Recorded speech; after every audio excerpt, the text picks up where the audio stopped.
Welcome everyone. Risk management for growth. This is what we will be talking in today's video. So, the agenda is very simple. We would love to dissect what is risk management thereof, understand the very reasons for risk management, or why do you undertake a risk, the steps to risk management process, and the benefits from it. So, let us proceed. First, the meaning. Risk management is a process that identifies loss exposure faced by an organization and selects the most appropriate techniques for treating such exposure, as in hedging your risk, hedging your position. Now, this is the process of what you are looking as a loss and how do you want to mitigate this loss, or if, in other words, if not mitigate, at least minimize the loss. A loss exposure to any situation or perhaps even a circumstances is possible regardless of what whether a loss occurs or not. For example, a plant that may be damaged by an earthquake, a severe earthquake, or a tsunami, or an automobile that may be damaged in a collision. Can we have an insurance for it? Probably yes. That's the way to mitigate the risk. So, objective of risk management is simple. The object is before and after the loss occurs. So what are the steps that you take to prevent the loss, or to ensure that in case the loss happens, how will you succumb, or how will you survive? So pre-loss objective is prepare for potential losses in the most economical fashion, reduce anxiety, meet any legal obligation if possible. Now, objectives, post-loss objectives are survival of the from the very fact that you should not be succumbing yourself to the losses, or probably surviving is most basic instinct, so that you can improve upon it given the next opportunities. So survival is of utmost importance. Continue operating, maintaining yourself, stability of earnings, continued growth of a firm, minimize the effect that a loss will have on other person, and also probably on the society thereof. Risk management process, identify the losses, possible losses, and possible ways to mitigate those losses, possible ways to survive those losses.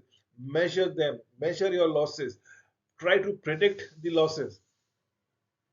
Select the appropriate combination of techniques for treating the loss exposure, implementing the monitor the risk management program as the case might be. This is what we are looking forward to. So, first and foremost is to identify the loss exposure.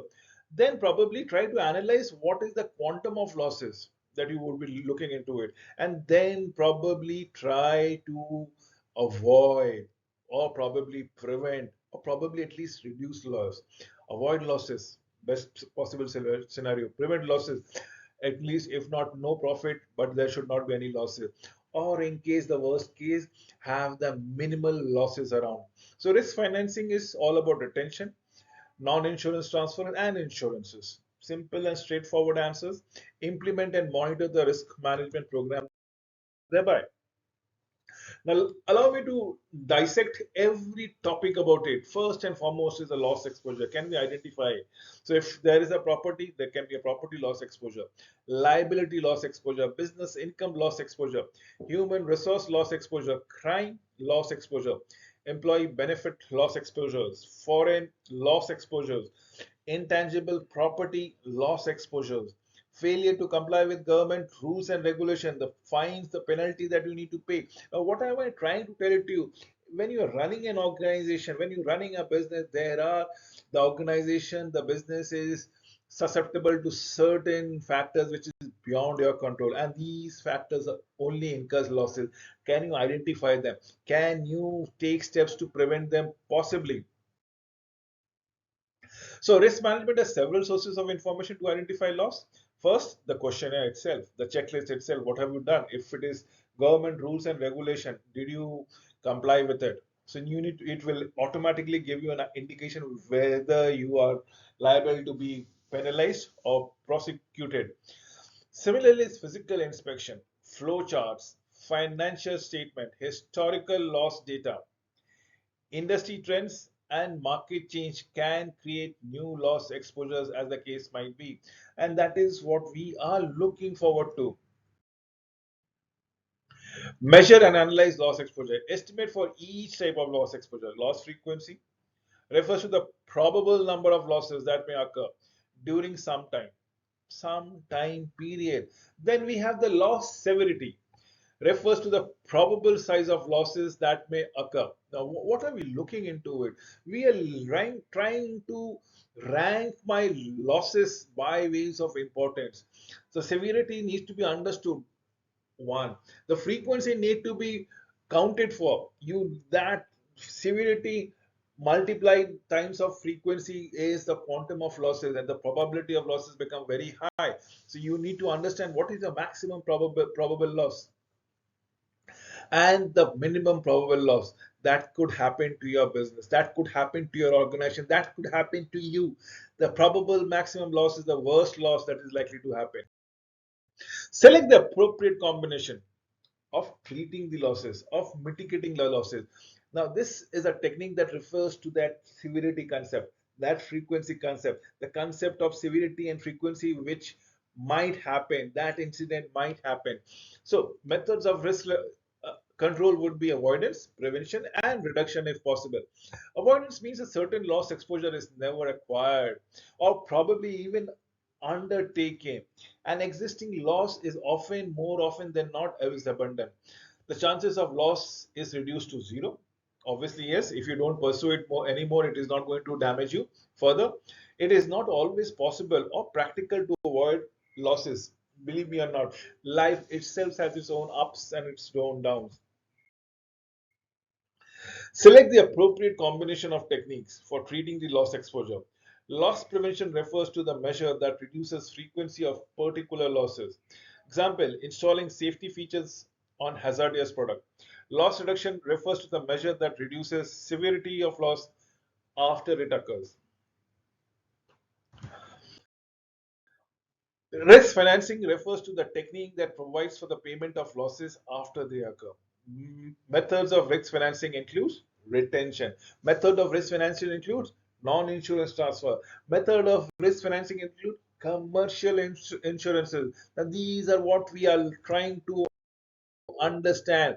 Remember, retention means the firm retains some part or all the part of losses. Are you ready to gain for it? Believe me, there is something called risk and there is something called reward. The greater the risk, the better the reward.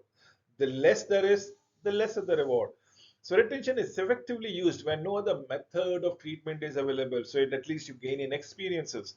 The worst possible loss is not serious. Probably it's a very minuscule part of the business altogether. So you have the luxury to take the maximum retention loss out there.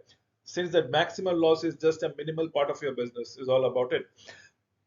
Losses are highly predictable. Probably they are cyclical in nature.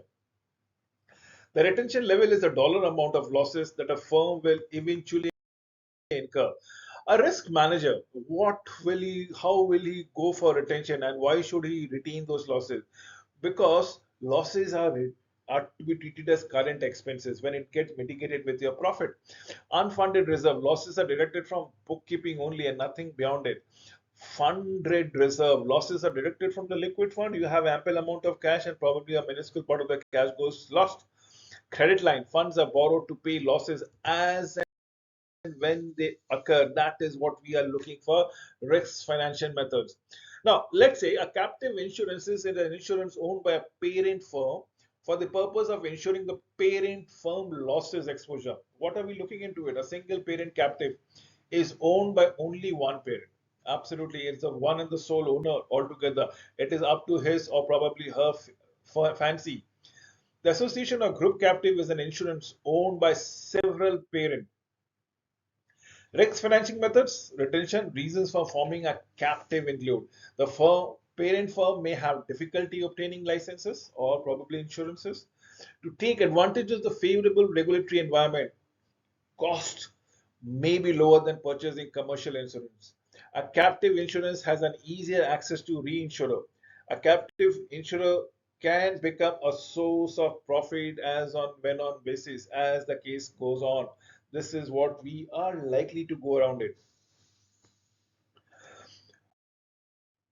Risk financial methods, the premium paid by the pure owner are generally not income tax deductible.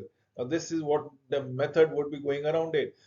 So, if it is the owner who is going to pay for the insurances, they are not going to be eligible for any income tax reduction.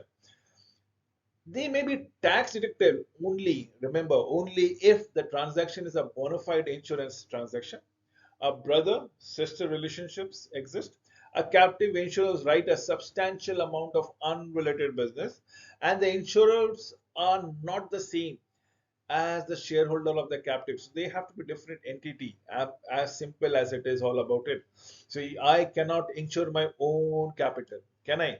Somebody has to insure my capital for a premium that I have to pay to that somebody else. So there is always the third party that comes around it.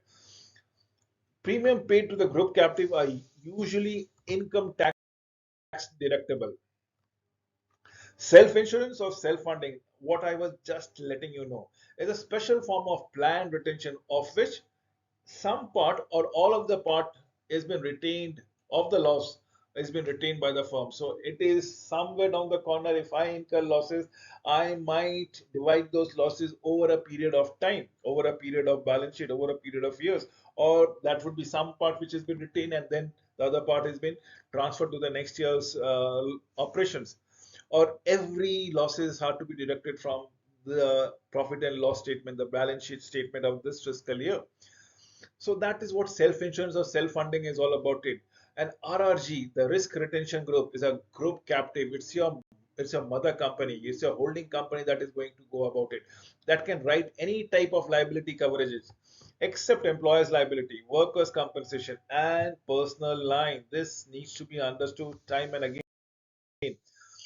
The financing methods, its financing method. Well, let me allow to discuss the advantages. Is number one, it saves loss cost. Obviously, yes, you for a small premium, you might be able to manage a bigger loss. Save on expenses, definitely. Encourages loss preventions. Probably you try to keep it hold. Probably try to figure it out so that you are aware that there is the maximum loss that can happen or a limited loss that can happen. Can you reduce that loss? Can you act on it? Increase cash flow. Disadvantages is possible higher losses. Probable, yes, you not only lose your business or lose your sum of money and also the premium altogether. So that's the disadvantages where the insurer is not honoring your claims. Possible higher expenses, probably because of the premium, and possible higher taxes. Again, you might pay the premium and you might not incur any losses. So, exactly speaking, not only pay taxes on your income, but also you have already paid for the premium. So, that's the higher expenses we are looking into it. Risk financing methods, non-insurance transfer. Now, this is non-insurance transfer. A non-insurance transfer is a method other than insurance by which pure risk and its potential financial consequences are transferred to some other party. Example includes contract, lease, hold, harmless agreements. Now, this is something which we know to go around it. It's your contract, it's your lease, it's hold, harmless agreement per se. Risk financial methods, non-insurance transfers, advantages can transfer some losses that are insurable. It might be less expensive, can transfer loss to someone who is in a better position to control losses. And how do we go through? Disadvantages is the contract languages may be ambiguous, so transfer may fail. If the other party fails to pay, firm is still responsible for the losses. Insurer may not give credit for transfers as the case might be. And this is what we are looking forward to. Insurance is appropriate for low probability, high severity losses exposure. The risk manager selects the coverage needed and the policy provisions out there are deductible is the specified amount subtracted by the loss payment, otherwise payable to the insurer. Remember, excessive insurance policy, the insurance pays only the actual loss, nothing beyond it. Then what the firm has decided to retain, you might have taken a loan of few billion dollars, but only you've insured yourself a few million dollars. So you will be paid for only $1 million despite your losses which might be extending to $1 billion. So that's the excessive insurance policy. The insurance actually pays for the actual loss. The risk manager selects the insurer or the insurance to provide for the coverages as far as insurance is covered. Now, this is a very big and very decent method of loss mitigation, and it is for appropriate for low probability and high severity loss. Remember, insurance low probability, the chances of happening is very low, but if it happens, it becomes a bigger losses for you. So you should always be insured around here. The risk manager negotiate the terms of insurance contract. Obviously, yes, since this is a low probability, everybody has an upper hand and would love to get his or her condition stated. The manuscript policy is a policy specially, remember, specially tailored for the from made to order, and no, it's not a ready-made order. The parties must agree on the contract provisions, endorsement forms, and premiums. What are the premiums? What are the forms? What are the contract? What are the insurance conditions? Information concerning insurance coverage might be disseminated for what are the losses will be taken into account, how much money has to be paid. The risk manager must periodically review the insurance policy time and again. The risk manager is the person who will ensure that they are not taking less amount of risk, less amount of money as a premium and for a bigger risk. So there has to be a balance, has to be maintained. The advantages and disadvantages. Allow me to give the disadvantages first. Premiums can be very costly. For an insurer, it's a bit very costly. Negotiating a contract can take time, can take effort, and it might be the very purpose of going for an insurance and altogether if it is taking a lot of times and lot of condition. The risk manager may become lax in exercising loss control. Obviously, yes, because the risk manager will believe that they have an insurance, so they will take extraordinary risk in case if the loss happens, insurer is going to foot the bill. So that is the major disadvantages. Now, advantages: firm is indemnifiable for losses. Obviously, yes, for any losses that occurs, the insurance are going to foot the bill. Uncertainty to a certain extent is reduced. Insurance can provide valuable risk management services. Premiums are income tax deductible as the case might be. Then we have the matrix. If you look into it, what are the types of losses? When the frequency is low, severity is low, it is retention. But the frequency high, probability of happening occurring loss is very high, but the severity is minimal, small amount. We should always take into the stride, probably retain certain things or prevent loss prevention. So when severity is low and the frequency is low, we can take it in our stride. But what happens when the frequency is very low, but then the losses are magnanimous, very big? So don't we have to transfer the losses? Probably yes, to a non-insurer or if possible, insurers. And when the frequency is also high and the severity is also high, believe me or not, it is better not to indulge in certain businesses. Avoid should be the term that goes around it. So market condition and the selection of risk management technique. Risk manager may have to modify the choice of technique depending on the market condition in the insurance market. The insurance market experiences an underwriting cycle. In a hard market, profitability is declining. Underwriting standards are tightened, premiums are increasing, insurance is difficult to obtain. That is what insurance market experiences in an underwriting cycle. Whereas in the soft market, where there's profitability is improving, money are plentiful, standards are loosened, premiums decline, and the insurance become easier to obtain. Remember, when the economy is going through hard times, insurance probability goes, premium goes high. Why? Because doing business become very difficult. But when it is in a soft market, when people are influxed with money, profitability is on the high, operation of a business is much more easy, the standards are loosened, premium decline altogether. Now, how do we monitor this program of risk management? First and foremost thing, we should have a stated vision objective which clearly states the firm's objective. Clearly state the firm's objective, educates the top management, the manager, the director, the person who are actually running the day-to-day show, gives the risk manager greater authority, provides standards for judging the risk manager's performances.